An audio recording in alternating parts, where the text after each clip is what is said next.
The teasers dropped, the fandom went completely silent, and then in an instant, the entire K-pop world was turned upside down. I mean, literally upside down. The internet just shattered. Welcome to StarScope K-Report. Join us as we ride the Hallyu Wave, uncovering the biggest K-pop comebacks, shocking industry controversies, and major K-drama updates. Right. From internet-breaking rumors to historic chart milestones, we dive deep into the world of Korean entertainment. And today, we are doing a massive deep dive into a headline that you have probably seen absolutely everywhere. HYBE just broke the internet. Ed Sheeran and Katseye. It sounds like a hallucination, honestly. What a combination. It really does. But it is happening. Today, we are unpacking the global phenomenon of Katseye and their explosive new July 24th, 2026 comeback, Animal. Yes, and, whether you are a hardcore stan who has been fiercely loyal since their Dream Academy survival show days. Shout out to the day ones. Exactly. Shout out to you all. Or, if you're just a casual listener trying to understand the Hallyu Wave and how it's evolving, we've got you covered. This deep dive is going to decode exactly how this single track is reshaping the future of global pop. And to really map out this whole seismic shift, we pulled together a huge stack of sources today. Oh, yeah. We've got the receipts. We're analyzing some intense fandom debates straight from Reddit. We're looking at the critical divide with reviews from the bias list. Plus, we're digging into the hard data from the official charts company and Industry Wired. And, of course, the official agency releases from HYBE and Geffen, so we are getting the complete picture. And trust me, you are going to want to hear the whole episode, because later on we are going to talk about a massive fandom controversy regarding the lyrics of this track that literally nobody saw coming. Oh, it gets so heated. But, okay, let's start with the main event, right? The release of Animal. Right, so this is the highly anticipated pre-release single leading up to Katseye's third EP, Wildest, which drops on August 14th, 2026. And the teasers for this were they were insane. Very bold. Right? Yeah, it's an incredibly bold espionage-style concept. Fans were bracing for a sleek, spy-themed aesthetic. The visuals were stunning. But then the actual music video dropped. And, the internet completely shattered over a cameo that no one predicted. Midway through the video, the narrative shifts into this brilliantly tense but also playful wardrobe sequence. The members are frantically tearing through this packed closet, searching for the perfect outfit. Right, you've got Daniela, Lara, Megan, Sophia, and even the Maknae Yoonchae all running around. Exactly. And the camera pans, and sitting there, acting as the ultimate uncompromising fashion judge, is Demi Moore. Demi Moore. Hollywood royalty. Literally. Fresh off her massive 2025 Golden Globe win for The Substance. And she is just sitting there, completely commanding the room with barely a fraction of an effort. It's such a power move. Lara holds up an outfit and asks, do you... Demi just deadpans? No. Just brutal. Megan tries a shoe, and Demi rejects it without missing a beat. She says, "Is that the shoe? I don't think so." And then finally she gives them the ultimate green light. She just looks at them and delivers the line, "All right, let's get wild." It gives you chills. And from a marketing perspective, the mechanics of a cameo like this are just brilliant. Oh, totally. It's an algorithmic bridge. Right, because by casting a 63-year-old, critically acclaimed Hollywood icon in a 19-year-old girl group's music video, HYBE and Geffen are instantly pushing Katseye into the feeds of a completely new demographic. People who typically never engage with K-pop or, youth-oriented pop groups are suddenly watching this video. Exactly. It forces major entertainment publications to cover the comeback simply because Demi Moore is in it. But wait, I have to play devil's advocate here. Isn't there a risk? Giving an A-lister like Demi Moore the spotlight, it feels like a massive high-fashion flex, like a stamp of approval. But does it actually distract from the group's own artistry? That is a really fair point. Because you could argue it's a crutch, right? Leaning on established Hollywood prestige because maybe the music itself can't carry the cultural weight alone. And that is the exact tightrope they are walking. When you import that level of star power, you risk the group becoming background characters in their own comeback. Yeah, you don't want them outshined. But if we look at the analysis from Industry Wired, the fandom didn't fall into that trap at all. The cameo pulled the general public in, sure, but what the actual fans are obsessing over is a major technical shift. The vocals. Yes, they are obsessing over the vocals. Industry Wired highlighted that Animal gives incredible space to the members' actual singing voices. And Stan Twitter was all over this. Fans were flooding social media with comments like, now this is the Katseye I know, and vocals are being showcased. Which is such a massive deal. If you look at the current landscape of global pop, we've seen a really heavy trend toward these chant-heavy, beat-driven tracks. Right, where the primary goal is just to support complex, TikTok-friendly choreography. Exactly. Melody often takes a backseat to rhythm, but Animal reverses that. It strips back the heavy vocal processing and allows the members to actually sing. It proves they aren't just dancers who can hold a microphone, you know? They are legitimate vocalists. So a Hollywood cosign gets millions of eyes on the screen, and the vocal showcase proves they actually deserve to be there. Nailed it. But if you love staying updated on your favorites, make sure you're subscribed to StarScope K-Report, because we've got even bigger scoops ahead. And this next one is wild. Oh, it really is. Because once fans actually started dissecting the music video frame by frame, a completely different conversation basically hijacked the internet. The focus shifted entirely away from Demi Moore and the vocals and went straight into the lyrical subtext, visual codes, and a huge debate over who actually wrote the song. Okay, let's break this down. On the surface, the narrative of the song seems pretty straightforward.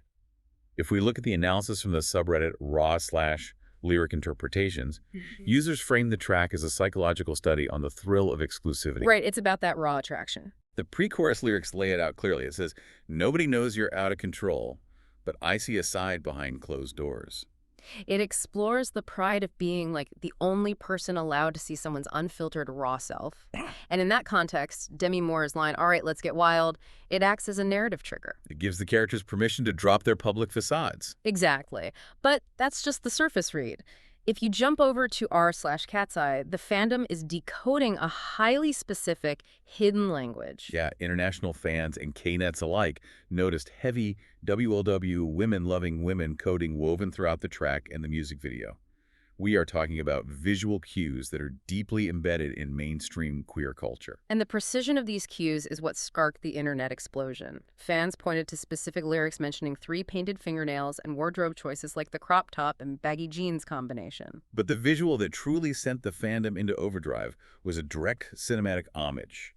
Laura and Daniela literally recreate the famous highly charged plumber scene from the 1996 lesbian neo-noir film, Bound. Recreating a scene straight out of a 90s lesbian erotica thriller in a mainstream pop video, that is not an accident. Not at all. Fans were losing their minds. One user on Reddit summed it up perfectly. They said, "It sounds super gay to me, shameless Bound reference." Fans felt incredibly seen by this. But, and this is where the controversy really starts, that feeling of representation collided with a really harsh reality check. The songwriting credits. Yes. When netizens looked up the official credits, the excitement just fractured. It turned into a fierce debate regarding authenticity and the male gaze. And this is a major dividing line in the fandom right now. Just to be clear to you listening, we are impartially presenting both sides of this argument based on the sources because it is a very charged topic. And we are not taking sides. We just want to report what the community is saying. Right. So the credits revealed that none of the Katseye members actually wrote Animal. It was penned entirely by 4 street men. Ed Sheeran, Johnny McDade, Blake Slatkin, and Omer Fetty. And that revelation completely changed the temperature of the room. One highly upvoted critique on Reddit argued that Animal was essentially, quote, written by men to sexualize women, essentially. They called it an Ed Sheeran reject from the male gaze. The argument from these critical fans is that these male songwriters aren't providing authentic queer representation. Instead, they are crafting a fantasy of a WLW relationship designed for mass consumption. Right, because in the modern music industry, especially at the massive corporate level like HYBE and Geffen, songs are often created in huge A&R camps. A track written by Ed Sheeran and his team gets shopped around, pitched to different artists, eventually selected by executives for a group like Katseye. So critics argue that this industrial pipeline inherently strips the song of authentic, lived queer experience. But the fandom defense was just as intense.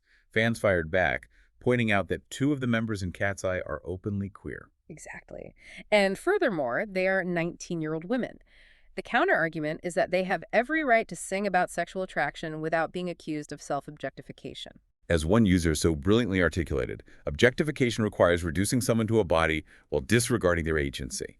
They argue these lyrics, performed by these specific women, emphasize their agency. It doesn't diminish it. It exposes a massive tension in modern pop music. When you have a group assembled and managed by a multinational corporate entity, the line between authentic self-expression and targeted demographic marketing becomes incredibly blurred. And K-pop has a long documented history of utilizing fan service, right? Subtle queer coding and physical closeness between members to build intense parasocial relationships with fans. Yes, so the uncomfortable question people are asking is, are we seeing HYBE export that specific calculated K-pop tactic to a Western market? Is it just a viral aesthetic to market to a specific demographic, or is it a mainstream pop group proudly embracing queer aesthetics because their members genuinely identify with it? And the answer is probably caught somewhere in the messy middle of the corporate music machine. The visuals definitely empower the fandom, but the underlying machinery, the boardroom decisions, and the male-dominated songwriting camps reminds us that this is fundamentally a highly calculated product. It is so fascinating that fans are finding so much depth and cultural referencing in Animal. Because, and this is a wild pivot, if you take away the Demi Moore cameo, strip out the Bound movie references, and just listen to the audio file. Which is exactly what music critics are doing. Right. If you just do that, the narrative flips completely, the depth vanishes, and the conversation gets incredibly harsh. Yeah, the critical reception is starkly different from the fandom's deep dive. Let's look at this scathing review from the bias list. Oh, Nick did not hold back for a second. Not at all. Yeah. The reviewer labeled Animal as ultra-generic pop, suffering from a completely anonymous sound. The comparisons he drew were brutal. He said it sounded like Duffy's late 2000s hit Mercy, or like a Meghan Trainor B-side. But the absolute most biting critique, he joked that Animal sounded like background music for a Target back-to-school ad. Yes. He argued you could hand this instrumental to literally anyone in the industry, and it would sound exactly the same. It lacked any distinct Katseye identity. And calling a track a Target back-to-school ad is a damning indictment in today's music economy. We are in an era that demands hyper-specific sonic branding. Right. If your song doesn't have a unique textural identity, it just gets swallowed by the algorithm. And this points to a much larger issue. Katseye's broader discography has been ping-ponging all over the map. After a brief hiatus from releases, they've just been pinballing between extremes. Oh, totally. On one end, you have what critics call gimmicky, rage bait-like, their highly polarizing satirical track Internet Girl. Which was clearly designed to spark arguments and drive engagement on TikTok. Exactly. And on the other end, you have this very safe, sleek pop sound like Gabriella and now Animal. And then somewhere in the middle are their eccentric, weirder fan favorites like Gnarly and Pinky Up. So to understand the mechanics of this sonic whiplash, we have to look at the impossible task they've been given. Katseye is suffering from an identity crisis, precisely because they are a global experiment. Right. I like to think of it like trying to run a restaurant that serves Michelin-starred dinners and fast food simultaneously. The UK market wants one thing, the US market demands something else, and the TikTok algorithm is just screaming for viral moments. By trying to appease everyone's palate at once, you risk confusing your core customer base. They don't know what menu they are ordering from. That analogy perfectly captures the structural flaw of the global pop group model. They aren't just trying to win over a domestic Korean audience or just a Western radio audience. They are trying to satisfy hardcore K-pop stans who demand complex structures, Western radio programmers who need safe predictability, and TikTok algorithms that reward polarizing 15-second audio snippets. And when a corporate machine tries to be everything to everyone globally, the artistry often gets diluted into that anonymous, middle-of-the-road sound. But here's the crazy part. The critics might hate the sound, but the reality is the formula is making an absolute fortune. Yeah, the numbers don't lie. Despite the accusations of an anonymous sound, and despite the fierce debates over authenticity, the hard data tells a story of absolute, undeniable global domination. The data from the official charts company in the UK proves that this isn't just a fleeting viral moment. It is sustained structural growth. They are aiming for that global all-kill. Let's track their UK breakthrough, because it is literally a staircase to the top. So their track Gnarly hit number 52. Then Gabriella climbed higher to number 38. The polarizing Internet Girl shot up to number 24. And then Pinky Up broke the top 20, landing at number 14. They are stepping up the ladder with mathematical precision on every single release. And now, the official charts company predicts Animal will be their biggest crossover hit yet. And that growth is mirrored globally. We're looking at an artist's footprint that includes 2025 Grammy nominations for Best New Artist and Best Pop Duo Group for Gabriella. Insane. They made a massive Coachella debut, they fronted a viral Gap Better and Denim campaign, and TikTok officially named them the Global Artist of the Year. I really want you, listening right now, to process how unprecedented this timeline is. It's mind-blowing. This is a group formed on a reality TV survival show in 2024. 2 years later, they are securing Grammy nominations, locking in Hollywood A-listers, and headlining global arenas. How did HYBE and Geffen bypass the traditional years-long grind of artist development and pull this off so incredibly fast? They bypassed it by exporting the K-pop master formula. Katseye isn't a traditional Western girl group where members are scouted, put in a studio, and thrown to the mercy of radio play. And they aren't a traditional K-pop group relying on the domestic Korean market either. No. They represent the successful export of a highly organized billion-dollar infrastructure. HYBE and Geffen took the meticulous blueprint of Seoul and applied it to a multinational, borderless pop group singing in English. So it's not just the intense vocal and dance training. They exported the actual mechanics of fandom. They don't just release music, they engineer a self-sustaining ecosystem. Exactly. They train Western audiences to engage like K-pop stans. This means organizing mass streaming parties, purchasing multiple physical album versions for photocard collections. Everyone wants their biases photocard. Oh, absolutely. And executing highly coordinated social media pushes to dominate trending topics. They essentially built a shadow infrastructure that completely bypasses traditional Western gatekeepers. You don't need mainstream radio to love your song if your fandom is mobilized enough to artificially force it onto the charts through sheer collective willpower. And the upcoming The Wild World Tour is the ultimate proof of concept. In September 2026, they are hitting major European arenas, including London's The O2 and Manchester's Co-op Live. You do not book a 20,000-seat arena based on casual TikTok listeners. Never. You only book the O2 if you have the data proving you possess a massive, dedicated, mobilized fandom infrastructure. It is the K-pop machine operating on a completely global scale, without the language barrier that previously kept some Western audiences at arm's length. The machine is working perfectly, regardless of what the music critics think. Okay, let's synthesize everything we've uncovered today. We started with the visual shockwave of that Demi Moore cameo. Right, exploring how HYBE used a Hollywood legend as an algorithmic bridge to pull new demographics into Katseye's orbit, while simultaneously proving to their core fandom that they are prioritizing live vocals. Then we dove into the rich, referential visual landscape of the music video, unpacking the WLW aesthetics and the Bound movie homage. And we looked impartially at the fierce collision between fans defending the agency of 19-year-old women and the critics arguing that a track penned by 4 straight men, including Ed Sheeran, is inherently an act of corporate queerbaiting for the male gaze. We also analyzed the jarring disconnect between the fandom's visual deep dive and the critics' harsh audio reality. Exploring their sonic identity crisis, pinballing between rage bait and safe pop, and comparing it to baking a cake for 5 different global focus groups, resulting in an anonymous sound. But ultimately, the phenomenal UK chart ladder climbing and the massive arena tours completely silenced the critical noise. Which brings us to why this all matters. The success of Katseye is a paradigm shift. It proves that the rigorous, highly manufactured K-pop methodology can be successfully divorced from South Korea and applied to diverse global artists. It changes how record labels will manufacture pop stars in the West forever.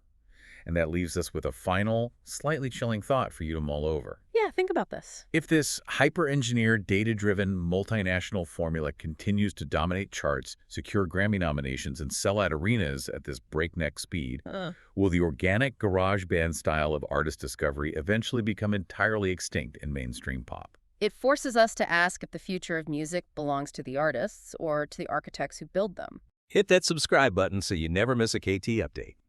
You've been listening to StarScope K-Report, where Eric and Minji bring you the stories shaping K-pop, K-dramas, and the global Hallyu Wave. Thanks for tuning in, and don't forget to subscribe for more stories that keep the stars shining.